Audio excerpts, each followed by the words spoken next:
Assalamualaikum warahmatullahi wabarakatuh. Selamat datang kembali di channel YouTube Dunia Beda, tempat di mana takdir bisa berbalik dalam sekejap mata. Bayangkan, cinta sejati yang mupuja, direnggut paksa oleh takdir yang kejam dalam satu malam yang dingin. Kini, di tengah puing-puing duka yang menyesakan, hanya ada satu sosok yang tersisa untuk menjadi sandaran, kakak kandung dari almarhum suamimu sendiri.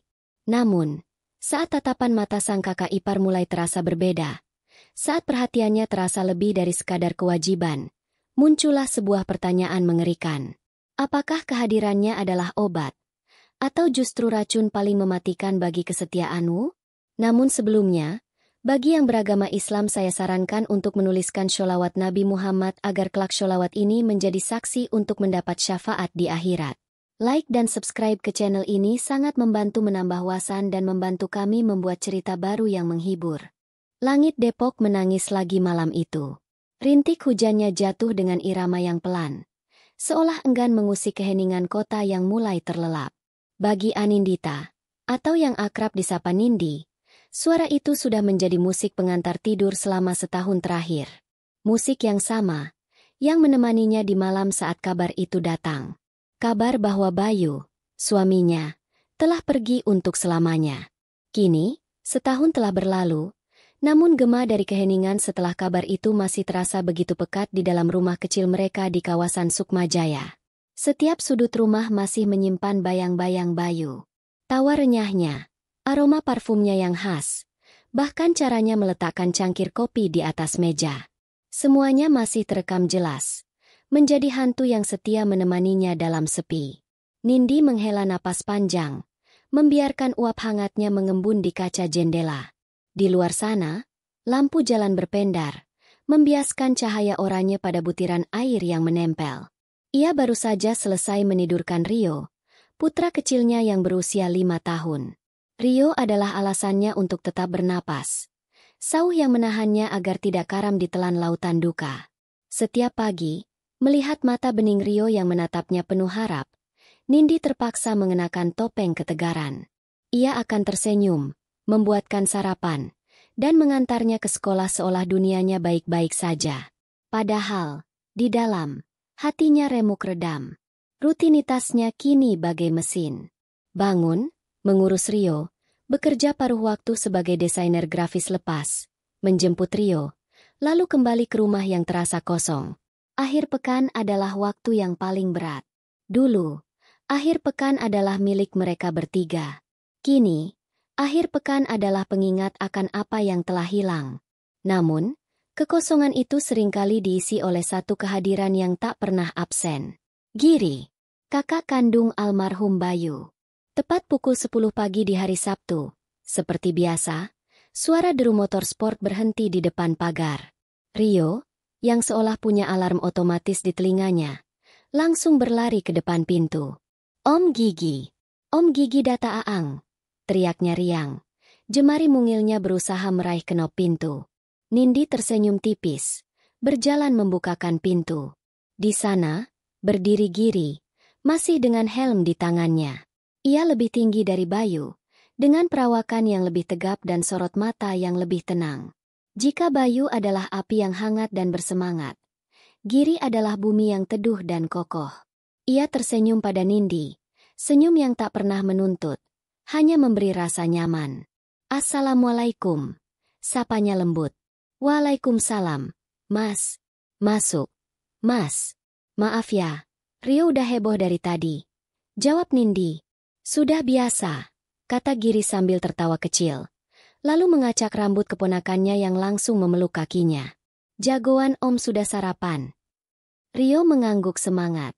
Sudah, Om. Sama telur mata sapi buatan Bunda. Hari ini kita ke Taman Dinosaurus lagi ya, Om. Giri melirik Nindi, seolah meminta izin. Nindi hanya mengangguk. Ia tahu, menolak permintaan itu sama saja dengan memadamkan satu-satunya percik kebahagiaan di wajah putranya. Selama setahun ini, Giri telah mengambil peran itu dengan sempurna. Peran seorang paman, teman, dan tanpa disadari, figur ayah bagi Rio. Ia yang mengajari Rio bermain sepeda, Ia yang sabar menjawab ribuan pertanyaan Rio tentang bintang dan planet. Ia juga yang tanpa diminta akan memeriksa atap yang bocor atau memperbaiki pagar yang mulai reot. Hari itu, seperti akhir pekan lainnya, mereka habiskan bertiga. Di taman, Nindi duduk di bangku, memperhatikan Giri yang dengan sabar menemani Rio bermain perosotan. Ia melihat cara Giri berjongkok, menyamakan tingginya dengan Rio saat berbicara. Ia melihat tatapan tulus di mata Giri setiap kali Rio tertawa. Ada desiran aneh di hatinya. Rasa terima kasih yang begitu dalam, namun juga secuil rasa tidak nyaman. Ia merasa terlalu banyak berutang budi. Giri seolah mengorbankan akhir pekannya, waktunya sendiri, hanya untuk memastikan ia dan Rio tidak merasa sendirian. Nindi, panggil Giri, membuyarkan lamunannya. Ia menyodorkan sebotol air mineral. Kamu belum minum dari tadi. Oh iya, Mas. Terima kasih. Nindi menerimanya dengan sedikit canggung. Jangan terlalu dipikirkan. Nikmati saja, ucap Giri pelan. Matanya menatap lurus ke arah Rio yang kini asyik bermain ayunan. Bayu pasti senang lihat Rio seaktif ini. Nama itu. Setiap kali Giri menyebut nama adiknya, selalu ada jeda hening di antara mereka. Jeda yang dipenuhi oleh kenangan dan rasa kehilangan yang sama. Nindi menunduk, memainkan ujung jilbabnya. Iya, Mas. Alhamdulillah. Rio anak yang kuat. Malam harinya, hujan turun semakin deras. Angin kencang sesekali membuat dahan pohon mangga di halaman depan menggesek atap, menciptakan suara yang mengerikan. Nindi sudah berbaring di samping Rio, namun matanya tak bisa terpejam. Pikirannya melayang pada percakapannya dengan Giri tadi sore. Ada sesuatu dalam nada bicara Giri yang terasa berbeda, lebih dalam dari biasanya. Tiba-tiba, Rio menggeliat gelisah dalam tidurnya. Napasnya terdengar berat. Nindi langsung duduk, menempelkan punggung tangannya ke dahi putranya. Panas, sangat panas. Jantung Nindi serasa berhenti berdetak. Ia segera bangkit, mencari termometer di laci. 39,5 derajat. Panik mulai menjalari seluruh tubuhnya. Ia berlari ke dapur, mencari obat penurun panas, namun botolnya sudah kosong. Dengan tangan gemetar, ia meraih kunci mobil, berniat membawa Rio ke klinik 24 jam terdekat. Namun takdir seolah sedang mengujinya.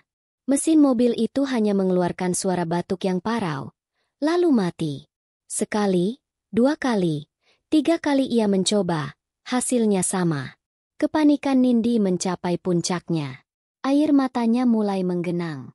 Di tengah malam buta, di bawah guyuran hujan lebat, ia merasa begitu kecil dan tak berdaya.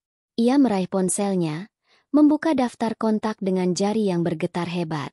Orang tuanya di Bandung, terlalu jauh. Sahabat-sahabatnya, ia tak tega mengganggu mereka di jam seperti ini. Lalu, matanya terpaku pada satu nama. Giri. Ada keraguan sejenak. Tidak, aku tidak bisa merepotkannya lagi. Tapi rengekan Rio dari dalam kamar memecah keraguannya. Ini bukan tentang dirinya. Ini tentang Rio. Panggilan itu tersambung pada dering kedua. Halo, Nindi? Kenapa malam-malam begini? Suara Giri terdengar serak. Khas orang yang baru bangun tidur. Mas, maaf. Mas, ganggu malam-malam. Iyo. Rio panas tinggi sekali. Mas, aku panik. Mobilku tidak mau menyala. Ucap Nindi dengan suara bergetar, berusaha menahan isak tangisnya. Di seberang sana, tidak ada nada panik. Hanya suara tenang yang langsung menyejukkan hatinya. Kamu tenang dulu. Jangan panik. Sekarang kompres Rio pakai air hangat. Aku ke sana sekarang. 15 menit. Panggilan itu ditutup. Dan benar saja, tak sampai 15 menit kemudian, suara deru motor yang begitu ia kenal terdengar membelah derasnya hujan. Suara itu, entah kenapa, terdengar seperti jawaban atas doa. Giri muncul di ambang pintu, basah kuyup, tanpa peduli pada dirinya sendiri. Matanya langsung tertuju pada Nindi dan Rio yang ada dalam gendongannya. Ayo, kita ke rumah sakit, ucapnya tegas namun lembut. Perjalanan ke rumah sakit mitra keluarga di Margonda terasa begitu menegangkan. Nindi memeluk Rio erat di jok belakang, sementara Giri menerobos hujan dengan konsentrasi penuh. Aroma tanah basah dan jaket Giri yang lembab memenuhi udara di dalam mobil. Sesampainya di unit gawat darurat, Giri mengambil alih semuanya. Ia yang berbicara dengan perawat, ia yang mengurus pendaftaran, ia yang menenangkan Nindi dengan mengatakan semua akan baik-baik saja. Nindi hanya bisa menurut. Energinya terkuras oleh kepanikan. Setelah beberapa jam yang terasa seperti selamanya, dokter menyatakan Rio hanya mengalami demam tinggi biasa dan sudah diberikan penanganan. Ia harus dirawat semalam untuk observasi. Nindi duduk di kursi tunggu di depan ruang perawatan anak. Tubuhnya terasa lemas. Hujan di luar sudah sedikit reda, menyisakan udara malam yang dingin. Dari celah jendela, ia melihat ke dalam. Dilihatnya Giri duduk di samping ranjang kecil itu. Tangannya yang besar dan kokoh dengan lembut mengusap dahi Rio yang tertidur pulas. Punggungnya yang tegap terlihat begitu protektif, menjadi perisai antara dunia luar dan keponakannya. Malam itu, di koridor rumah sakit yang sunyi dan berbau antiseptik, Nindi menatap pria itu. Pria yang selalu ada. Pria yang menjadi jawaban di saat ia paling rapuh. Dan untuk pertama kalinya sejak Bayu pergi, sebuah perasaan asing menyelinap masuk ke dalam relung hatinya. Perasaan itu bukan hanya sekadar terima kasih. Ada sesuatu yang lebih hangat, lebih dalam, dan entah kenapa, perasaan itu membuatnya takut. Sangat takut. Pagi datang membawa aroma kopi dan kelegaan. Rio sudah jauh lebih baik, demamnya turun drastis, dan celotehnya yang riang mulai kembali mengisi keheningan kamar perawatan. Giri tidak beranjak sedikit pun sepanjang malam. Ketika Nindi memaksanya untuk pulang dan beristirahat, ia hanya menggeleng pelan. "Aku di sini sampai dokter bilang Rio boleh pulang. Kamu yang harusnya istirahat," katanya, sambil menyodorkan segelas teh hangat yang ia beli dari kantin rumah sakit. Pagi itu, di bawah cahaya matahari yang menembus jendela, Nindi melihat lingkaran hitam tipis di bawah mata Giri. Ia melihat kelelahan di wajah pria itu. Kelelahan yang ditanggungnya demi mereka. Ketika mereka akhirnya diizinkan pulang siang itu, suasana di dalam mobil terasa berbeda. Keheningan yang biasanya nyaman kini terasa sedikit canggung. Nindi ingin mengucapkan terima kasih yang lebih dari sekadar kata-kata, tapi lidahnya terasa keluh. Di sisi lain, Giri juga lebih banyak diam. Fokus pada jalanan seolah tak ingin memecah keheningan itu. Sesuatu yang tak kasat mata telah bergeser di antara mereka. Sebuah kesadaran baru yang membuat keduanya sama-sama berhati-hati dalam melangkah. Hari-hari berikutnya kembali pada rutinitas. Namun bagi Nindi, segalanya terasa tidak sama lagi. Ia menjadi lebih peka pada kehadiran Giri. Ia mulai memperhatikan hal-hal kecil yang sebelumnya ia anggap biasa. Caranya melipat lengan kemeja hingga ke siku saat akan memperbaiki mainan Rio. Caranya tertawa. Suara beratnya yang menenangkan. Bahkan aroma parfumnya yang maskulin, campuran wangi kayu dan mint, yang sering tertinggal di ruang tamu setelah ia pulang. Nindi mendapati dirinya seringkali termenung, memikirkan Giri di saat-saat tak terduga. Lalu, gelombang rasa bersalah akan datang menghantamnya. Ia akan segera meraih foto Bayu di nakas, menatap senyum familiar itu, dan berbisik dalam hati. "Maafkan aku, Mas. Maaf." Puncak dari kegelisahan itu terjadi 2 minggu kemudian. Sebuah sore yang cerah di Taman Lembah Gurame, Depok.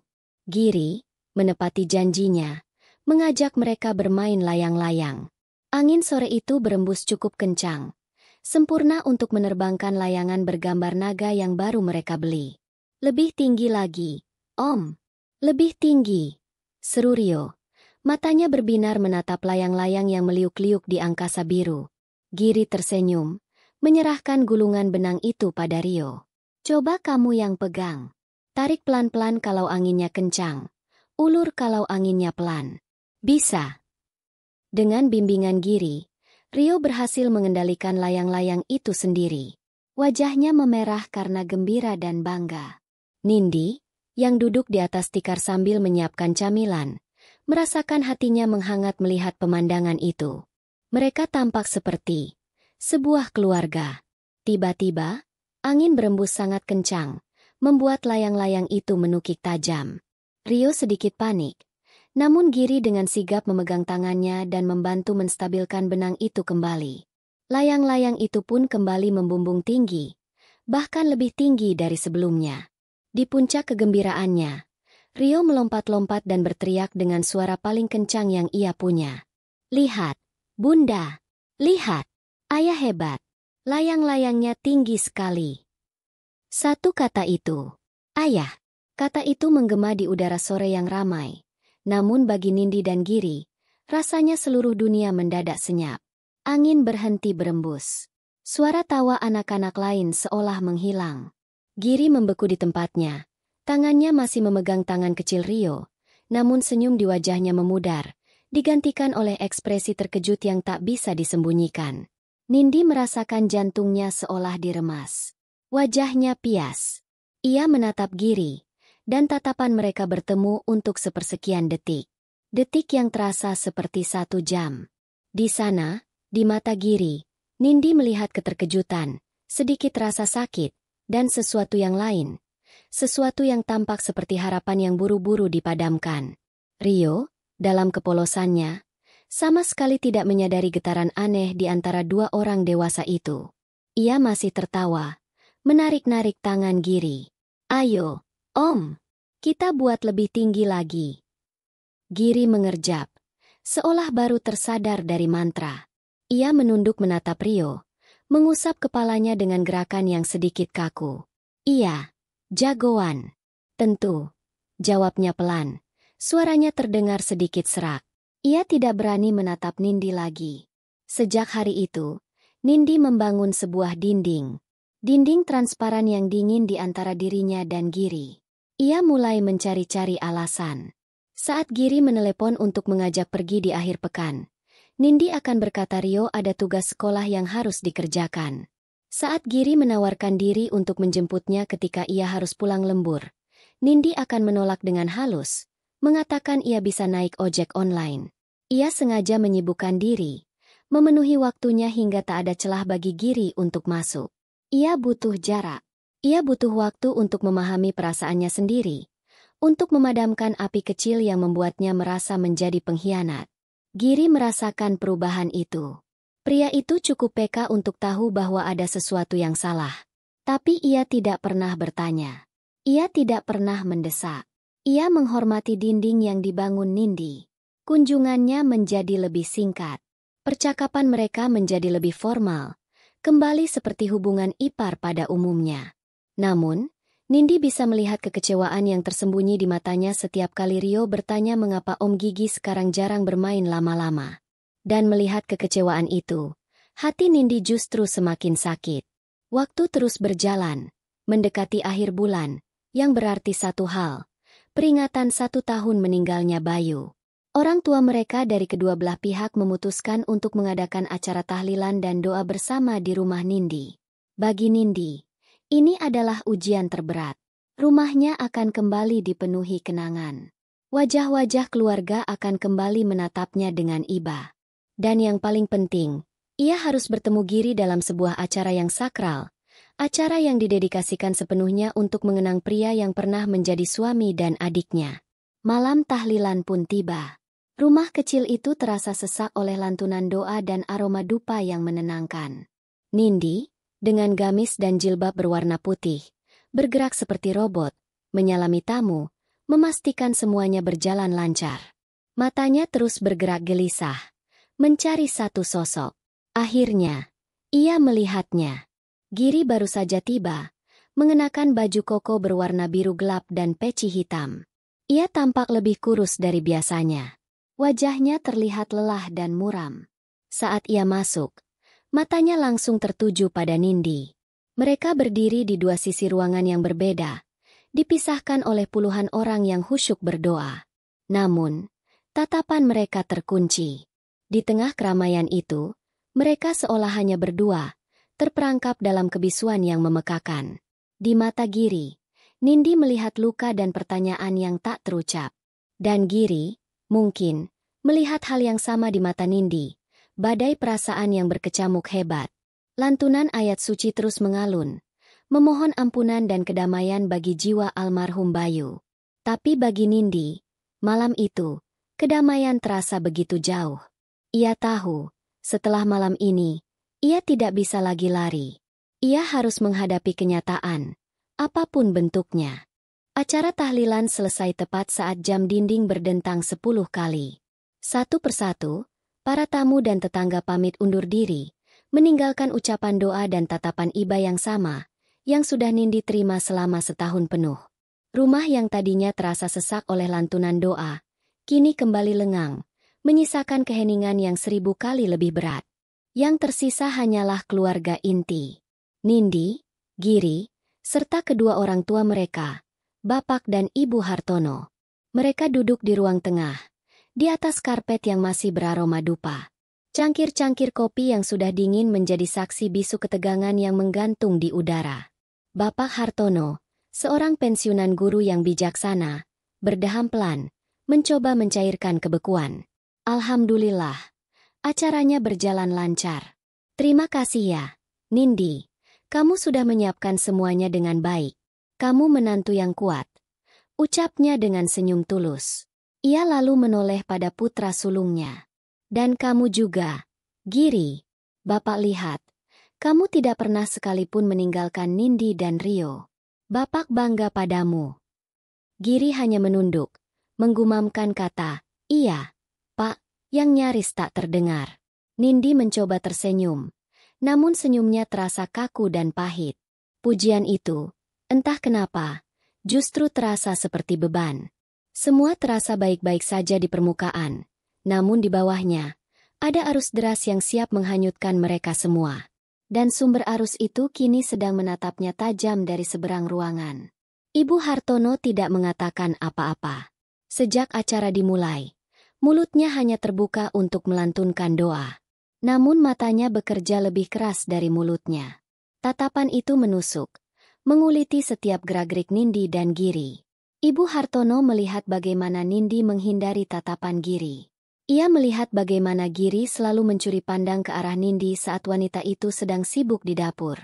Ia melihat jarak canggung di antara mereka, dan dalam benaknya yang diliputi duka, ia tidak menafsirkannya sebagai kebingungan, melainkan sebagai rasa bersalah atas sebuah rahasia terlarang.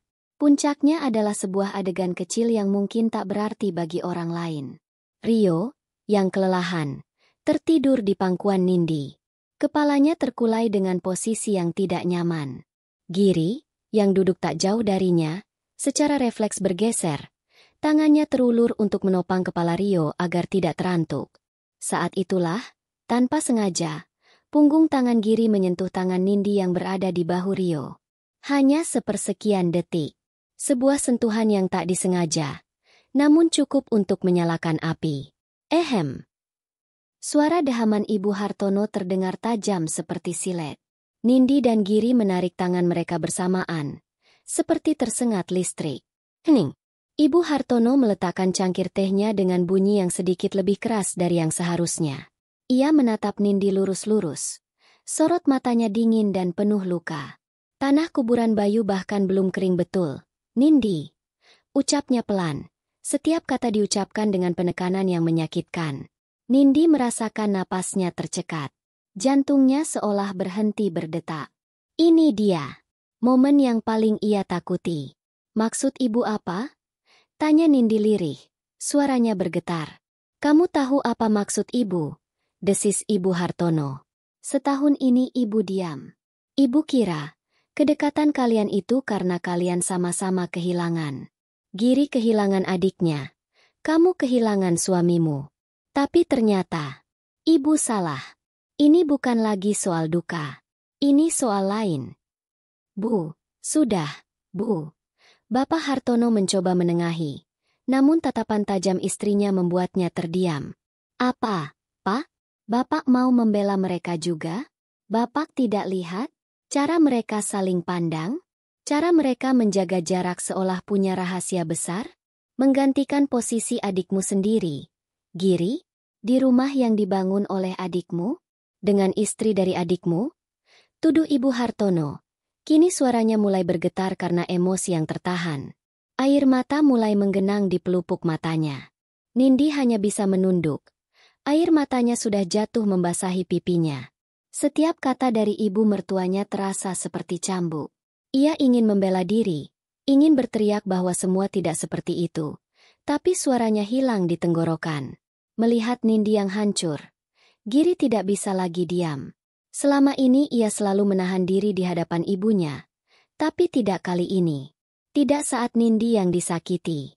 Ia menegakkan tubuhnya, menatap ibunya dengan sorot mata yang Nindi belum pernah lihat sebelumnya. Sebuah sorot mata yang tegas dan menantang. "Bu, jangan bicara seperti itu pada Nindi," ucap Giri. Suaranya rendah namun tegas. Ibu tidak tahu apa-apa. Pembelaan itu justru menyiram bensin ke dalam api. Wajah Ibu Hartono memerah karena marah dan terkejut. "Oh, jadi benar? Kamu sekarang membela dia di depan ibumu sendiri? Melawan ibumu demi perempuan ini? Di mana hatimu, Giri? Di mana rasa hormatmu pada almarhum adikmu?" Serunya, kini tak bisa lagi menahan isak tangisnya. Ini tidak ada hubungannya dengan rasa tidak hormat, Bu. Ini tentang... Giri menghentikan kalimatnya. Ia melirik Nindi yang menangis dalam diam. Hatinya terasa sakit. Ia tahu, ia tidak bisa lagi membiarkan Nindi menanggung beban ini sendirian. Ia tidak bisa lagi membiarkan kesalahpahaman ini meracuni semua orang. Kebenaran, sepahit apapun itu, harus diungkapkan. Didorong oleh keinginan putus asa untuk melindungi wanita di hadapannya, Giri mengambil napas dalam-dalam. Ia menatap lurus ke mata ibunya, lalu ke ayahnya, dan terakhir, tatapannya melembut saat menatap Nindi. "Iya, Bu," ucapnya dengan suara yang kini terdengar jelas dan mantap, memecah keheningan yang menyiksa. Giri sayang sama Nindi. Giri cinta sama Nindi dan Rio. Dunia serasa berhenti berputar. Pengakuan itu terlontar begitu saja, tanpa bunga-bunga, tanpa persiapan. Sebuah pernyataan telanjang yang lahir dari keputusasaan. Bapak Hartono ternganga, tak percaya dengan apa yang baru saja didengarnya. Ibu Hartono berhenti menangis. Wajahnya menunjukkan ekspresi syok total, seolah baru saja ditampar dengan keras. Matanya menatap putranya, lalu beralih ke Nindi dengan tatapan penuh pengkhianatan. Dan Nindi, ia hanya bisa membeku. Jantungnya berdebar begitu kencang hingga ia bisa mendengarnya di telinga. Ada rasa takut yang luar biasa, tapi di dasar ketakutan itu, ada setitik kelegaan yang aneh. Rahasia yang selama ini menghantuinya akhirnya terungkap. Giri melanjutkan, suaranya tetap tegas meski sedikit bergetar. Bukan sebagai pengganti Bayu, tapi sebagai diri Giri sendiri. Sebagai pria yang melihat wanita yang dicintainya dan keponakannya butuh perlindungan. Sebagai pria yang ingin membangun kembali kebahagiaan mereka. Apa? Apa itu salah, Bu? Hening. Tidak ada yang menjawab. Yang terdengar hanyalah embusan napas yang berat dan suara jam dinding yang terus berdetak. Seolah menertawakan drama yang baru saja terungkap. Ibu Hartono menatap Nindi untuk terakhir kalinya. Tatapan itu adalah campuran dari amarah, kekecewaan, dan luka yang begitu dalam. Tanpa berkata apa-apa lagi, ia bangkit berdiri, menarik tangan suaminya dengan kasar, dan berjalan keluar dari rumah itu, membanting pintu di belakangnya. Giri dan Nindi ditinggalkan dalam keheningan yang memekakan. Pengakuan itu masih menggantung di udara, dingin dan tajam. Mereka tidak lagi bersembunyi. Tapi kebenaran itu baru saja menghancurkan jembatan terakhir yang menghubungkan mereka dengan keluarga. Mereka sendirian. Dan mereka berdua sama sekali tidak tahu harus melangkah kemana dari sini. Pintu itu terbanting menutup. Bunyinya menggema di seluruh penjuru rumah, mengirimkan getaran yang seolah meretakkan fondasi keluarga mereka. Setelah itu, yang tersisa hanyalah hening. Keheningan yang begitu pekat, begitu berat, hingga Nindi merasa sesak napas. Ia dan Giri berdiri terpaku di ruang tengah, menjadi patung di tengah-tengah sisa-sisa acara doa. Aroma dupa yang tadi terasa menenangkan kini berbau seperti asap dari sebuah kebakaran. Kebakaran yang melalap habis jembatan terakhir mereka. Nindi menatap piring-piring kue yang masih utuh, gelas-gelas kosong, dan karpet yang sedikit berantakan. Semuanya tampak normal. Namun segalanya telah berubah. Ia tidak berani menatap Giri. Ia takut melihat apa yang akan ia temukan di mata pria itu. Kepastian? Penyesalan? Atau sesuatu yang lebih rumit? Akhirnya, dengan sisa-sisa keberanian yang ia miliki, ia memaksa dirinya untuk bersuara. Suaranya keluar sebagai bisikan yang parau dan bergetar. "Mas, kenapa? Kenapa Mas bilang begitu?" Giri akhirnya bergerak. Ia berjalan pelan ke arah jendela, memunggungi Nindi, menatap kegelapan malam di luar. Bahunya tampak begitu berat, menanggung beban yang tak terlihat. Untuk beberapa saat, ia tidak menjawab. Nindi hampir berpikir ia tidak akan pernah menjawab. "Karena aku tidak sanggup lagi melihatmu disakiti," ucap Giri akhirnya. Suaranya dalam dan syarat akan emosi. Ia berbalik menghadap Nindi. Wajahnya terlihat lelah. Namun sorot matanya begitu jujur, begitu terbuka. "Aku tidak tahan melihat ibu menuduhmu dengan hal-hal yang tidak benar. Aku tidak tahan melihatmu menunduk dan menangis seolah kamu adalah pihak yang bersalah. Kamu tidak salah, Nindi. Tidak pernah." Nindi menggelengkan kepalanya dengan panik. Air matanya kembali mengalir. "Tapi ini salah, Mas. Caranya salah. Waktunya salah. Semuanya salah. Ibu. Ibu tidak akan pernah memaafkan kita. Orang-orang akan bicara. Tetangga. Keluarga. Dan Mas Bayu." Kalimatnya terputus. Sebuah isakan lolos dari bibirnya saat menyebut nama almarhum suaminya. Rasa bersalah itu kembali datang. Mencengkeram hatinya seperti cakar yang dingin. "Aku tahu," kata Giri pelan. Melangkah lebih dekat. Ia berhenti beberapa langkah di depan Nindi, menjaga jarak, seolah takut wanita itu akan hancur jika ia sentuh. "Aku minta maaf untuk waktunya. Aku minta maaf karena membuatmu terkejut. Seharusnya tidak seperti ini. Tapi aku tidak pernah minta maaf atas perasaanku. Nindi, perasaan ini nyata. Perasaan ini tumbuh bukan karena kasihan, bukan karena aku ingin menggantikan Bayu. Tidak akan pernah ada yang bisa menggantikan posisi adikku di hatimu, dan aku tidak akan pernah memintanya. Perasaan ini tumbuh karena aku melihatmu. Aku melihat Anindita, wanita terkuat yang pernah aku kenal.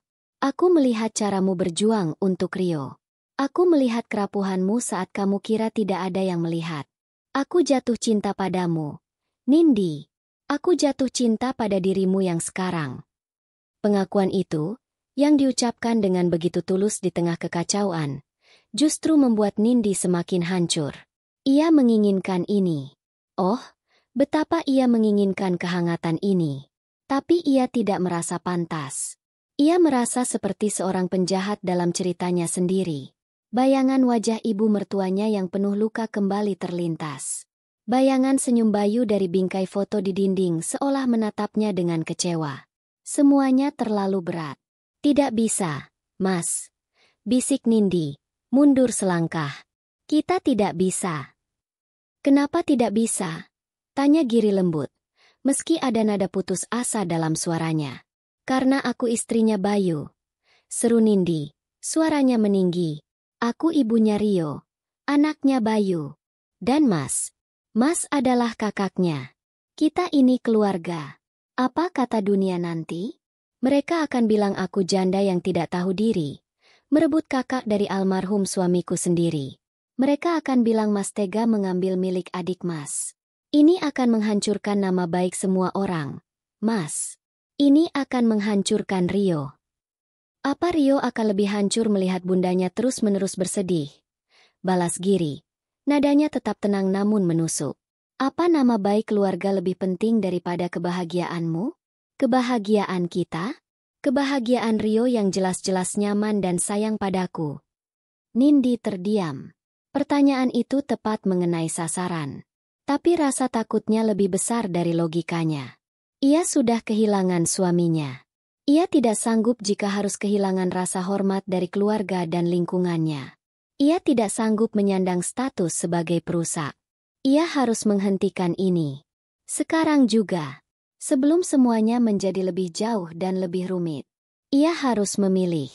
Dan malam ini, Ia memilih untuk bersembunyi di balik benteng kerapuhannya. Ia menatap Giri dengan mata yang memohon. "Mas, aku mohon. Aku mohon mengertilah," ucapnya dengan suara tercekat. "Aku butuh waktu. Semuanya terlalu cepat, terlalu berat. Untuk sementara waktu, aku mohon, jangan temui aku dan Rio dulu." Permintaan itu bagai belati yang menusuk langsung ke jantung Giri. Wajahnya yang tadinya penuh harapan kini meredup. Ia menatap Nindi lama, seolah mencari setitik keraguan di mata wanita itu. Tapi yang ia lihat hanyalah ketakutan dan keputusan yang bulat. Ia baru saja menyerahkan seluruh hatinya, hanya untuk didorong menjauh. Giri menghela napas panjang, sebuah napas yang terdengar seperti kekalahan. Ia mengangguk pelan, sangat pelan. "Baik, Nindi," katanya. Suaranya terdengar berat dan serak karena menahan luka. "Kalau memang itu yang kamu mau, aku akan memberimu jarak." Ia berhenti sejenak, menelan ludah sebelum melanjutkan. "Tapi, ini tidak mengubah apapun tentang perasaanku. Tidak akan pernah. Kapanpun kamu butuh aku, atau saat kamu sudah siap, aku ada. Selalu." Setelah mengucapkan kalimat itu, Giri berbalik. Ia tidak menoleh lagi. Setiap langkahnya menuju pintu keluar terasa begitu berat, meninggalkan jejak kekecewaan di atas lantai yang dingin. Nindi hanya bisa menatap punggung tegap itu menjauh. Punggung yang selama ini menjadi sandarannya. Pintu terbuka, lalu tertutup dengan pelan. Suara motor Giri yang menyala di luar terdengar parau, lalu perlahan menjauh, dan akhirnya hilang ditelan keheningan malam Depok. Kali ini, suara motor itu bukan lagi suara penyelamatan. Itu adalah suara perpisahan. Saat suara itu benar-benar hilang, kekuatan yang menopang tubuh Nindi seolah lenyap. Kakinya lemas. Ia merosot ke lantai, bersandar pada sofa. Dan di sana, di tengah ruang tamu yang berantakan, di tengah keheningan yang kini terasa mencekik, Anindita menangis. Ia menangis sejadi-jadinya. Bukan tangisan diam-diam seperti biasanya, tapi sebuah isak tangis yang pecah, yang lahir dari rasa kehilangan, kebingungan, dan kesepian yang luar biasa. Ia baru saja mendorong pergi satu-satunya dermaga tempat kapalnya bisa berlabuh di tengah badai. Dan kini, ia kembali terombang-ambing di lautan terbuka, sendirian. Rumah itu, untuk pertama kalinya, terasa begitu asing dan dingin. 1 minggu berlalu. Lalu 2. Lalu sebulan. Waktu berjalan dengan cara yang aneh di rumah Nindi. Detik terasa seperti menit, dan hari terasa seperti kekosongan yang tak berujung. Kehadiran Giri yang dulu mengisi setiap sudut kekosongan, kini digantikan oleh ketiadaannya yang terasa jauh lebih bising dan menyesakan. Tidak ada lagi suara deru motor di akhir pekan. Tidak ada lagi tawa berat yang mengimbangi celoteh Rio. Yang ada hanyalah sunyi. Gema dari kesunyian itu sendiri. Nindi mencoba sekuat tenaga untuk menjadi normal. Ia memaksa dirinya menyelesaikan pekerjaan lebih cepat, lalu mengajak Rio ke pusat perbelanjaan atau taman bermain setiap sore, mencoba mengisi kekosongan yang ditinggalkan Giri dengan aktivitas. Tapi usahanya sia-sia. Rio, yang biasanya adalah matahari kecil di dunianya, kini meredup. "Bunda, kenapa Om Gigi tidak pernah ke sini lagi?" tanyanya suatu sore, saat mereka baru pulang dari taman. Pertanyaan itu adalah pertanyaan yang sama yang ia ulang hampir setiap hari. Nindi menghela napas, memberikan jawaban yang sama pula. "Om Gigi sibuk kerja, sayang." Rio cemberut. "Sibuk terus. Rio kan kangen." Ia berjalan ke kamarnya dengan langkah gontai, melewati tumpukan balok kayu dan robot-robotan yang dulu sering ia mainkan bersama pamannya. Mainan itu tak pernah lagi ia sentuh. Puncaknya terjadi pada suatu malam. Nindi menemukan Rio duduk diam di depan lemari, memegang sebuah bingkai foto. Foto saat mereka bertiga merayakan ulang tahun Rio beberapa bulan lalu. Di foto itu, Giri sedang menggendong Rio, sementara Nindi berdiri di sampingnya. Mereka bertiga tertawa lepas.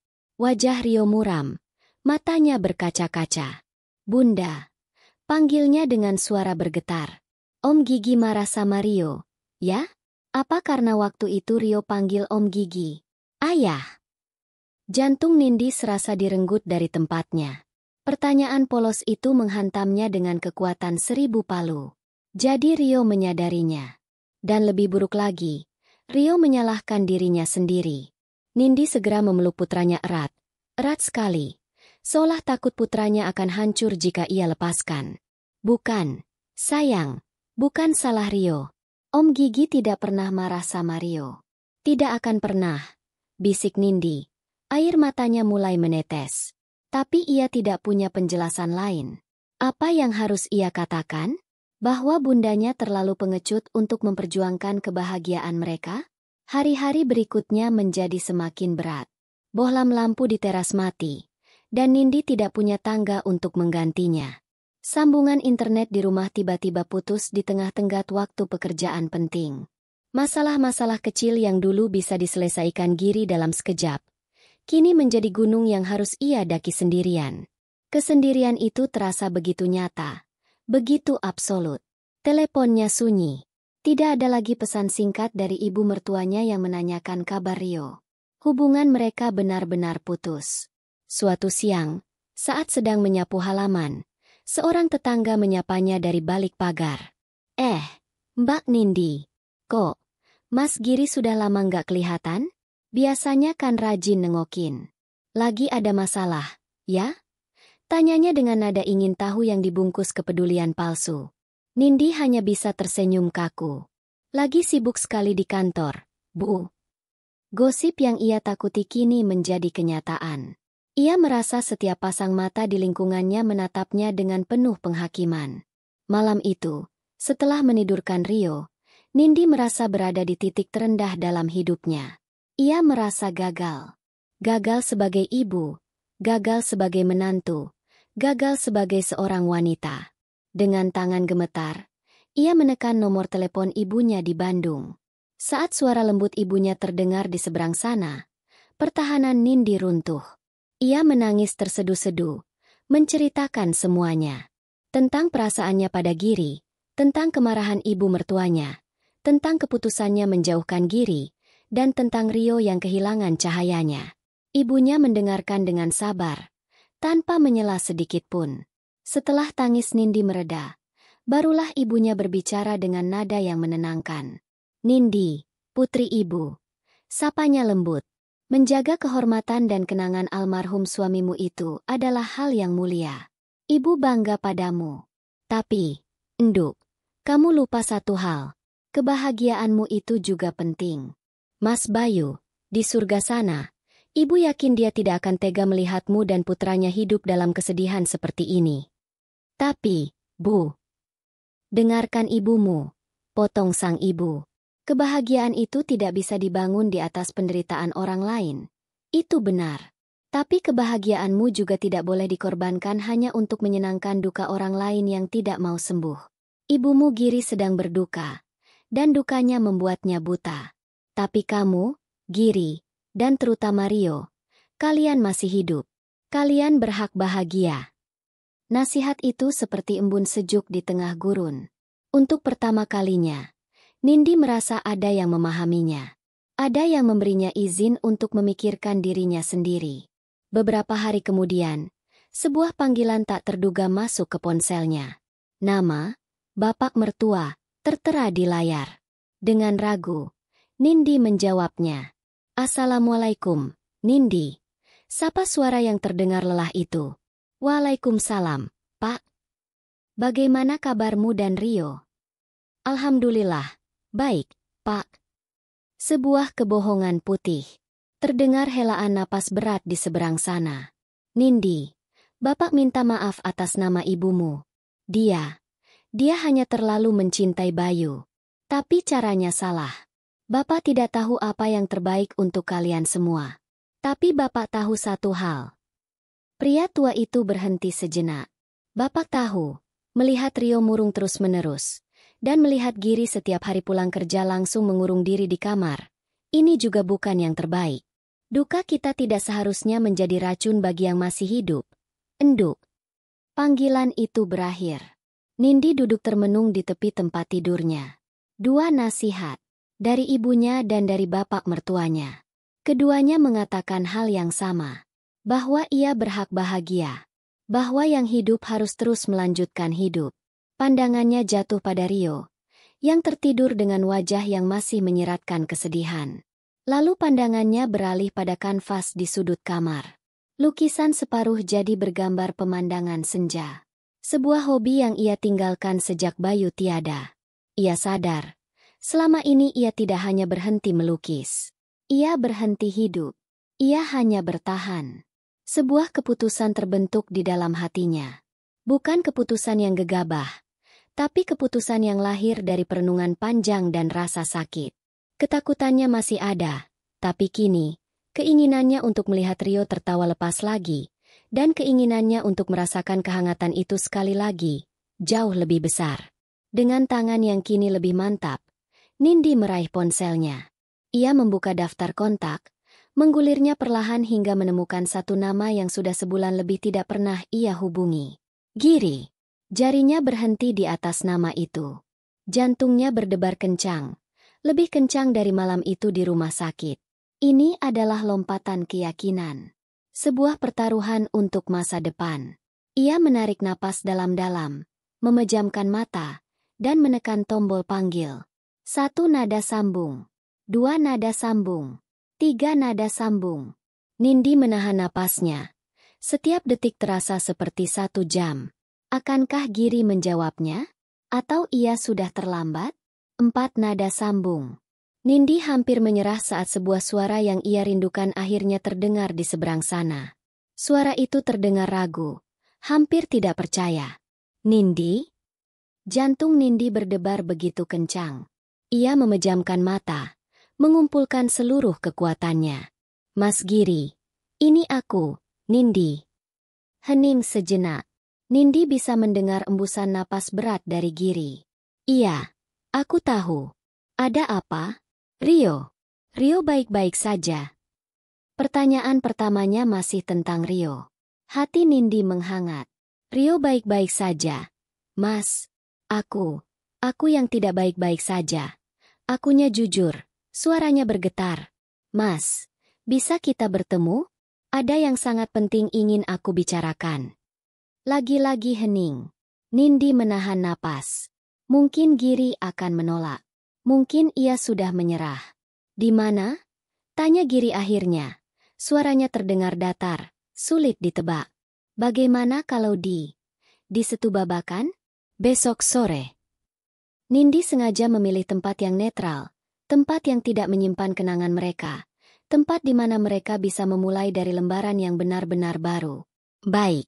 Aku akan ke sana, jawab Giri singkat, sebelum menutup telepon. Keesokan harinya, langit Jakarta tampak cerah, seolah merestui. Nindi tiba lebih dulu, memilih sebuah bangku kosong di tepi danau. Ia menatap riak air yang tenang, mencoba menenangkan hatinya yang berkecamuk. Tak lama kemudian, ia melihat sosok tegap itu berjalan ke arahnya. Giri. Ia tampak sedikit lebih kurus, dan ada kelelahan di matanya yang tidak bisa disembunyikan. Kecanggungan menyelimuti mereka saat Giri duduk di sampingnya, menjaga jarak 1 lengan. Apa yang mau kamu bicarakan? Tanya Giri, tanpa menatapnya. Matanya lurus menatap danau. Nindi menarik napas dalam-dalam. Ini saatnya. Tidak ada lagi jalan untuk kembali. Aku mau minta maaf, Mas. Mulainya. Giri menoleh, terkejut. Aku minta maaf karena sudah jadi pengecut. Aku minta maaf karena sudah mendorong Mas pergi saat Mas sedang berusaha melindungi aku. Aku takut, Mas. Ia mulai menceritakan semuanya. Tentang rasa bersalahnya pada Bayu, tentang ketakutannya pada penilaian orang, tentang bagaimana ia merasa tidak pantas untuk bahagia. Lalu ia menceritakan tentang Rio. Tentang tatapan mata putranya yang meredup. Tentang pertanyaannya yang menyayat hati. Tentang bagaimana kesedihan Rio akhirnya menyadarkannya. Selama ini aku kira, dengan menjauhkan Mas, aku sedang melindungi Rio dan menjaga kenangan Mas Bayu. Ternyata aku salah. Aku justru sedang menghukum kami semua. Aku menghukum Rio dengan merenggut kebahagiaannya. Aku menghukum Mas dengan menolak ketulusan. Dan aku menghukum diriku sendiri dengan kesepian. Air mata mulai membasahi pipinya. Tapi kali ini, bukan air mata keputusasaan. Ini adalah air mata kelegaan. Aku sudah bicara dengan ibu di Bandung, dan juga dengan bapak. Mereka menyadarkanku bahwa aku berhak bahagia. Bahwa Rio berhak punya figur ayah yang menyayanginya. Bahwa menghormati masa lalu bukan berarti kita harus mengorbankan masa depan. Ia memberanikan diri menatap lurus ke mata Giri. Aku takut, Mas. Aku masih sangat takut. Tapi, aku lebih takut lagi kalau harus kehilangan kesempatan untuk bahagia.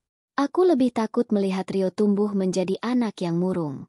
Jadi, ia mengambil jeda. Napasnya tercekat. Aku siap, Mas. Aku siap menghadapi semuanya. Kemarahan ibu, omongan tetangga, apapun itu. Asalkan, aku menghadapinya bersamamu. Giri menatapnya lama. Wajahnya yang tadinya kaku perlahan melembut. Matanya yang lelah kini berkaca-kaca. Ia tidak langsung menjawab. Perlahan, ia mengulurkan tangannya, meraih tangan Nindi, dan menggenggamnya erat. Sebuah sentuhan pertama yang disengaja. Dan begitu nyata. Aku tidak pernah kehilangan harapan, Nindi. Bisik Giri, suaranya serak menahan haru. Setiap hari, aku menunggu telepon ini. Langkah pertama mereka setelah sore itu bukanlah merencanakan pernikahan. Langkah pertama mereka adalah kembali ke rumah orang tua Giri. Kali ini, Nindi tidak datang dengan kepala tertunduk. Ia datang dengan kepala tegak. Tangannya digenggam erat oleh Giri. Mereka berdiri di hadapan Ibu Hartono, yang menatap mereka dengan sorot mata dingin. Ibu, ucap Nindi dengan suara tenang namun mantap. Saya datang ke sini bukan untuk melupakan Mas Bayu. Saya akan selalu menjadi menantu ibu, dan Rio akan selalu menjadi cucu ibu. Rasa hormat saya tidak akan pernah berubah. Tapi, Bu, saya dan Mas Giri saling mencintai. Dan kebahagiaan Rio adalah prioritas kami berdua. Saya mohon, izinkan kami membangun masa depan untuk cucu ibu. Izinkan Rio punya keluarga yang utuh. Ibu Hartono terdiam. Ia menatap putranya, lalu menatap Nindi. Ia melihat kekuatan baru di mata menantunya itu. Bapak Hartono berdiri di sampingnya, meletakkan tangan di bahunya, seolah memberi dukungan tanpa suara. Mungkin karena keteguhan mereka, mungkin karena nasihat suaminya, atau mungkin karena ia lelah dengan amarahnya sendiri, pertahanan wanita itu akhirnya runtuh. Air mata mengalir di pipinya. Bukan lagi air mata amarah, tapi air mata keikhlasan yang pahit. Jaga cucuku baik-baik. Hanya itu yang bisa ia ucapkan sambil terisak. Dan semua orang di ruangan itu tahu, itu adalah sebuah restu. Akad nikah mereka dilangsungkan 2 bulan kemudian. Sebuah acara yang kecil, sederhana, dan begitu hikmat di sebuah masjid di kawasan Cilandak. Hanya dihadiri keluarga terdekat. Nindi tampak begitu anggun dengan kebaya putihnya, dan Giri tampak gagah di sampingnya. Di antara mereka, berdiri Rio, mengenakan baju koko kecil. Tangannya menggenggam erat tangan bunda dan ayah barunya. Wajahnya berseri-seri, senyumnya merekah lebar. Cahaya di matanya telah kembali. Ibu Hartono memeluk Nindi erat setelah ijab kabul. Sebuah pelukan tulus yang menghapus semua luka. Mereka tidak kembali ke rumah lama Nindi. Mereka membangun rumah mereka sendiri. Sebuah rumah kedua yang menjadi simbol awal yang baru. Hari-hari mereka kini diisi oleh rutinitas yang membahagiakan. Suara tawa Rio yang kembali membahana. Aroma masakan Nindi yang menyebar di dapur. Dan suara Giri yang sabar mengajari Rio mengerjakan pekerjaan rumah. Nindi bahkan sudah kembali melukis. Kanvasnya kini dipenuhi warna-warni cerah.